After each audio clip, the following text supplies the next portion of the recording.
depan lawanku, Engkau mengurapi kepalaku dengan minyak baru. Jumpa kembali di Sharing Firman. Tema Sharing Firman hari ini adalah apa kata Tuhan tentang takdir. Sekarang kita lihat dulu, apa itu takdir? Saudara, banyak orang yang tidak memahami apa perbedaan antara takdir dan nasib. Takdir dan nasib adalah dua hal yang sering diperdebatkan apakah sama atau berbeda. Menurut Kamus Besar Bahasa Indonesia, takdir adalah ketetapan Tuhan, ketentuan Tuhan atau nasib. Kalau digunakan untuk kata kerja, menakdirkan berarti Tuhan menentukan lebih dahulu sejak semula. Sedangkan nasib adalah sesuatu yang sudah ditentukan Tuhan atas diri seseorang. Jadi menurut Kamus Besar Bahasa Indonesia, takdir dan nasib adalah sama. Dalam bahasa Inggris, kata nasib dan takdir diterjemahkan sama, yaitu fate, destiny, atau divine. Istilah takdir dan nasib akan banyak pengertiannya sesuai dengan keyakinan dan kepercayaan masing-masing orang. Saya kadang-kadang suka berpikir begini, kalau hidup semua orang sudah ditakdirkan, so apa gunanya kita berdoa meminta Tuhan ini atau itu? Atau meminta Tuhan melakukan ini atau itu? Saudara, saya yakin pada saat Tuhan menciptakan langit, bumi, dan seisinya, Tuhan tidak menetapkan takdir hidup atas Adam dan Hawa untuk jatuh ke dalam dosa. Tetapi catat, ketidaktaatan dan rasa untuk memenuhi kepentingan diri sendirilah yang menyebabkan mereka terjerumus dalam lubang dosa. Dan akhirnya kita semua juga ikut menanggungnya. Oleh karena itu, saya percaya setiap kita dikaruniakan oleh Tuhan suatu anugerah, yaitu kebebasan untuk memilih dan bertindak. Ada amin. Nah, kita lihat sekarang di Matius 25, 14-18.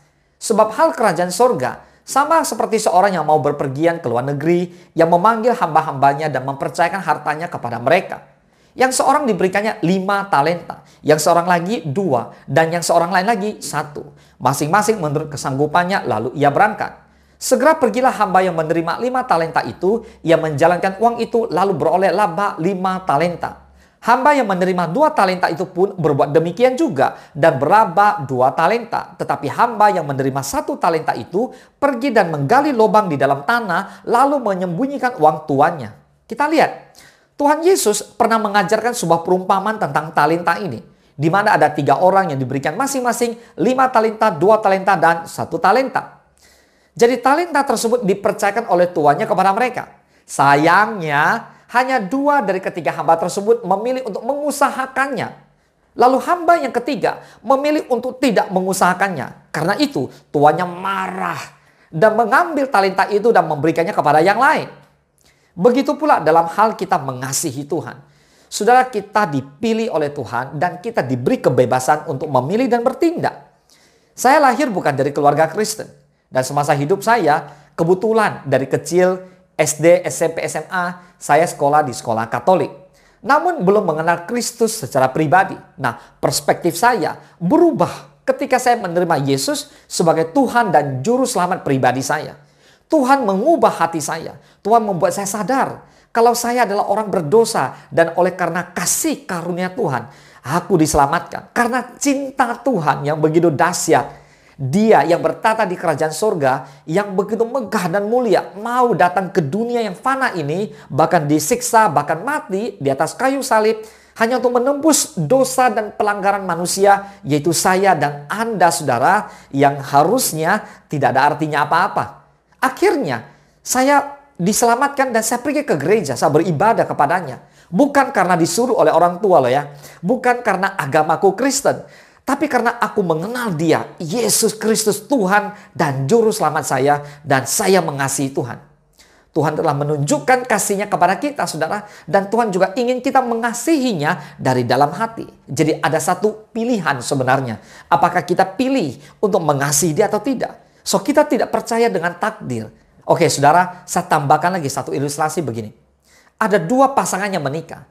Satu pasangan menikah karena si pria berjanji untuk membayar perempuan itu untuk mencintainya dan bersedia menikah dengannya.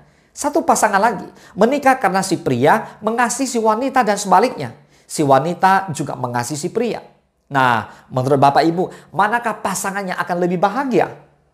Saya pernah berpikir begini, kalau Tuhan mau kita mengasihi Dia, mengapa Dia tidak menciptakan semua manusia otomatis mengasihi Dia?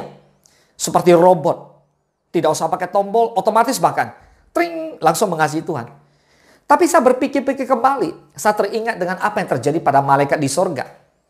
Tuhan lebih memilih, lebih mengasihi manusia daripada malaikat di sorga. Anda bisa bayangkan? Ada ilustrasi seorang pemuda mengatakan begini, I love you. Jadi every day dia tulis sebuah tulisan I love you. Aku mengasihi kamu atau aku mengasihi engkau. Pada selai kertas dan ditempelkannya pada dinding kamarnya. Setiap hari dia bangun pada pagi hari, dia melihat tembok itu mengucapkan I love you. Pada suatu hari dia bertemu dengan seorang kekasih yang sangat ia kasihi. Lalu kekasih dia itu berkata kepadanya, dan baru pertama kali dia mendengarnya, I love you. Wow, pemuda ini begitu bahagia, begitu senang. Saya mau bertanya nih, apakah pemuda ini lebih senang dengan dindingnya nih, yang tiap pagi dia mengatakan sendiri sama dinding yang tempel tadi, yang dia mengatakan I love you, aku mengasihi engkau, atau dengan orang yang dia kasih saat itu yang mengatakan I love you, yang hidup? Benar? Ya, yang hidup harusnya. Oleh karena itu, kita yang mengasihi Tuhan, di mana Tuhan memilih kita. Tuhan mengatakan bahwa manusia jauh lebih berharga daripada malaikat di sorga sekalipun. Pada saat Tuhan melihat anak-anaknya yang ia kasihi, di mana Tuhan begitu mengasihi kita. Lalu dia melihat bagaimana kita berdoa, memuji dan menyembah dia. Saya percaya dan saya sangat yakin Tuhan lebih senang daripada para suara malaikat yang jauh lebih merdu sekalipun. Jadi kita boleh bersyukur dan berbahagia. Mengapa? Karena kita lebih berharga daripada malaikat di surga. Karena Tuhan sendiri telah mati bagi saudara dan saya. Nah saudara, tidak ada cerita Tuhan mati bagi malaikatnya. Tapi Tuhan mati bagi manusia, yaitu saudara dan saya. So sharing firman hari ini untuk mengingatkan Bapak Ibu semua untuk tidak percaya kepada takdir. Tapi percaya kepada Tuhan. Lebih percaya kepada apa kata firman Tuhan. So kita harus menentukan pilihan kita. Beberapa orang Kristen percaya bahwa Tuhan telah menentukan jalan kita dan bahwa kita hanyalah tanda dalam rencananya. Tetapi ternyata ayat-ayat firman Tuhan di dalam Alkitab mengingatkan kita bahwa Allah, yaitu Tuhan kita, mengetahui rencana-rencana yang Dia miliki bagi kita. Dan satu hal, kita memiliki kendali atas arah kita sendiri. Yeremia 29 ayat ke-11. Sebab aku ini mengetahui rancangan-rancangan apa yang ada padaku mengenai kamu. Demikianlah firman Tuhan, yaitu rancangan damai sejahtera dan bukan rancangan kecelakaan, untuk memberikan kepadamu hari depan yang penuh harapan. Katakan amin. Kalau Tuhan merancangkan sesuatu buat umat yang dikasihinya, pasti rancangan yang terbaik, yaitu masa depan yang penuh harapan. Saudara, boleh kita pikirkan dan renungkan sebentar apa yang terjadi dengan Adam dan Hawa. Adam dan Hawa tidak ditakdirkan untuk makan buah pohon itu, tetapi dia dirancang sebenarnya oleh Allah untuk hidup di taman itu selamanya. Mereka memiliki pilihan untuk tetap di taman bersama Tuhan atau tidak mendengarkan peringatan-peringatannya. Namun mereka memilih jalan ketidaktaatan. Saudara, kita memiliki pilihan yang sama untuk menentukan jalan hidup kita. Nah, ada alasan mengapa kita memiliki Alkitab sebagai panduan. Itu membantu kita membuat keputusan yang saleh, yang benar, di mana membuat kita tetap di jalan yang patuh dan menjauhkan kita dari konsekuensi yang tidak diinginkan. Tuhan jelas kok bahwa Tuhan memberikan kita semua pilihan. Dan kita harus memilih untuk mengasihi Tuhan dengan segenap hati, segenap jiwa, segenap kekuatan, dan segenap akal budi. Kita harus mengikut Yesus dengan sepenuh hati. Namun terkadang orang menggunakan Tuhan hanya sekedar sebagai kambing hitam untuk hal-hal buruk yang terjadi pada kehidupannya. Padahal sebenarnya itu lebih sering merupakan pilihan dia sendiri atau pilihan orang-orang di sekitar kita yang mengarahkan kepada situasi kita. Kedengarannya kasar dan kadang memang demikian yang terjadi. Tetapi apa yang terjadi dalam hidup kita adalah bagian dari kehendak bebas kita sendiri. Kita yang memilih. Lihat, Yakobus 4 ayat kedua. Kamu mengingini sesuatu tetapi kamu tidak memperolehnya. Lalu kamu membunuh, kamu iri hati, tetapi kamu tidak mencapai tujuanmu. Lalu kamu bertengkar dan kamu berkelahi. Kamu tidak memperoleh apa-apa karena kamu tidak berdoa. Nah, jadi saudara, jika kita memiliki kehendak bebas, apakah itu berarti Tuhan tidak memegang kendali? Saudara, kita menyerahkan hidup kita kepada Tuhan. Itu tandanya kita percayakan kepada Tuhan untuk memegang kendali atas hidup kita. Kita lebih percaya kepada suara Tuhan, yaitu firman Tuhan, daripada takdir. Apakah memang Tuhan menakdirkan kita hidup sengsara, hidup susah? No. Tuhan menakdirkan masa depan yang penuh pengharapan. Itu yang benar. Jadi ketika kita membuat pilihan yang buruk atau kita salah memilih, atau ketika kita jatuh dalam dosa, kita berbuat sesuatu yang salah, tapi karena kasih karunia Tuhan, Tuhan memegang kendali, Tuhan masih memberikan kesempatan kepada kita untuk bertobat. Katakan amin. Tapi pertanyaannya, apakah saudara dan saya mau bertobat? Jika itu takdir, berarti pasti tidak mungkin kita mau bertobat. Karena kita katakan, wah sudah takdir, sudah pasti jalannya begitulah. Tapi karena kita percaya pada firman Tuhan, Tuhan menerima kita dengan tangan terbuka, maka kita bertobat, kita kembali kepada jalan Tuhan. Tuhan masih menanti kita kembali kepada Tuhan. Boleh katakan amin. So kita punya kehendak bebas untuk memilih kembali kepada jalan Tuhan dan rencana Tuhan atas hidup kita. Katakan amin. Jadi ketika kita memiliki keputusan besar untuk dibuat, kita harus selalu mencari Tuhan terlebih dahulu. Lihatlah Daud.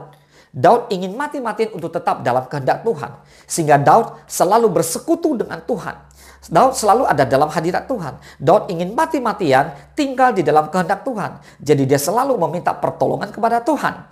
Itulah saat yang terindah di mana Daud tidak pernah berpaling dari Tuhan. Dia selalu ada di dalam hadirat Tuhan untuk mengambil keputusan yang terbaik dalam kehidupannya. Saudara, kalau Daud percaya takdir, maka Daud hanya menjadi penggembala kambing domba selama-lamanya. Tapi ternyata Daud lebih percaya kepada Tuhan. Daud menyerahkan hidupnya kepada Tuhan. Lalu Daud memilih jalannya Tuhan dan Tuhan sangat mengasihi Daud. Daud suka berdoa, memuji dan menyembah Tuhan. Lalu Tuhan memilih Daud sebagai raja atas Israel. Saudara, Tuhan tahu kelemahan Daud. Tuhan tahu kelebihan Daud. Tuhan juga tahu kelemahan dan kelebihan kita.